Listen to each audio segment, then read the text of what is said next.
Abdurrahman bin Auf adalah salah satu sahabat Nabi Muhammad SAW yang memiliki harta yang melimpah. Hartanya itu ia dapatkan dari kemahirannya dalam berdagang.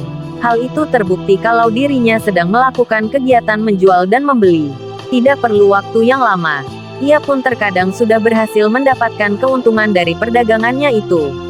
Abdurrahman bin Auf dilahirkan di Mekah pada tahun ke-10 tahun Gajah, tepatnya pada tahun 581 Masehi. Umurnya lebih muda dari Rasulullah. Pada masa jahiliyah nama asli Abdurrahman bin Auf adalah Abdu Amru. Kemudian Rasulullah menggantinya menjadi Abdurrahman. Ia mendapatkan hidayah dari Allah Subhanahu wa Ta'ala 2 hari sesudah Abu Bakar As-Siddiq masuk Islam. Seperti orang-orang yang pertama masuk Islam lainnya, ia pun tak luput dari siksaan dan tekanan dari kaum kafir Quraisy. Ketika Rasulullah hendak hijrah ke kota Madinah, Abdurrahman termasuk orang yang menjadi pelopor untuk mengikuti ajakan hijrah Rasulullah itu. Di Madinah, Rasulullah banyak mempersaudarakan kaum muhajirin dan kaum ansar. Layaknya para muhajirin lainnya, ia pun meninggalkan seluruh hartanya di Mekah.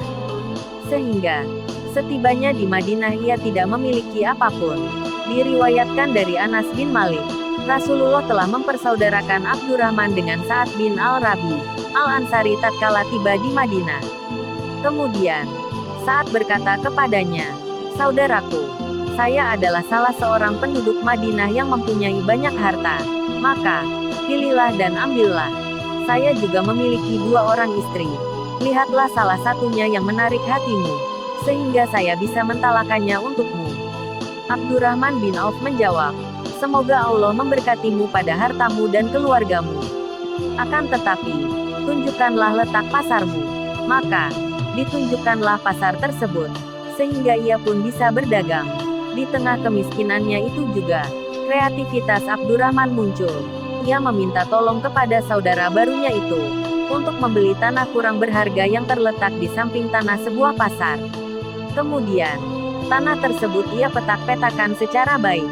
Lalu, siapapun boleh berjualan di tanah itu tanpa membayar sewa. Apabila dari pedagang itu ada keuntungan, ia menghimbau mereka untuk memberikan bagi hasil seikhlasnya.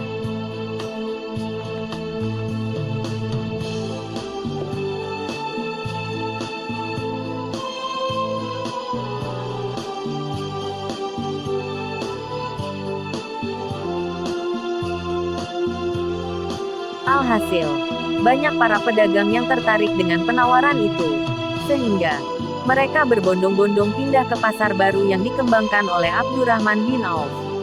Hal itu membuat keuntungannya pun berlipat, sehingga tak perlu waktu lama, dirinya berhasil keluar dari kemiskinan. Selain dikenal pandai dalam berdagang, ia juga dikenal sebagai seorang yang ulet dan pemberani. Pada saat Perang Badar, Abdurrahman bin Auf berhasil membunuh salah satu musuh Allah yaitu Umair bin Utsman bin Ka'ab at-Taimi. Keberaniannya itu juga ia tampakkan ketika di Perang Uhud. Ia tetap berperang, walaupun banyak kaum muslimin yang lari. Jika sedang berjihad, ia pasti berdagang. Hal itu ia anggap sebagai suatu amal yang keberhasilannya diharapkan bisa semakin mendekatkan dirinya kepada Allahnya. Berdagang serta doa dari Rasulullah menjadikan perdagangannya semakin berhasil dan sukses. Meskipun sangat kaya raya, tetapi dirinya tidak sombong. Ia tetap rendah hati dan hidup dalam kesederhanaan.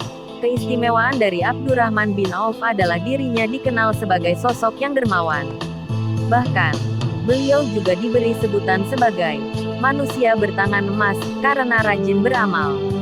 Tak heran jika dirinya banyak dicintai para sahabat lainnya. Apalagi, dirinya banyak berjasa menyumbangkan kekayaannya untuk Islam. Abdurrahman bin Auf meninggal ketika berumur 75 tahun. Ada juga yang mengatakan 72 tahun pada tahun 31H. Namun pendapat lain menyebutkan tahun 32H. Ia dimakamkan di pekuburan Baqi yang diimami oleh Utsman bin Affan berdasarkan wasiatnya. Ia meninggalkan 28 anak laki-laki dan 8 orang perempuan. Dalam sebuah riwayat, dikisahkan bahwa harta peninggalan Abdurrahman bin Auf itu ada yang berupa emas murni. Sedangkan 4 orang istrinya masing-masing menerima harta warisan sebanyak 80.000 dinar pada saat itu. Sampai jumpa lain waktu. Terima kasih sudah mendukung channel ini. Semoga sahabat sehat dan sukses selalu. Wassalam.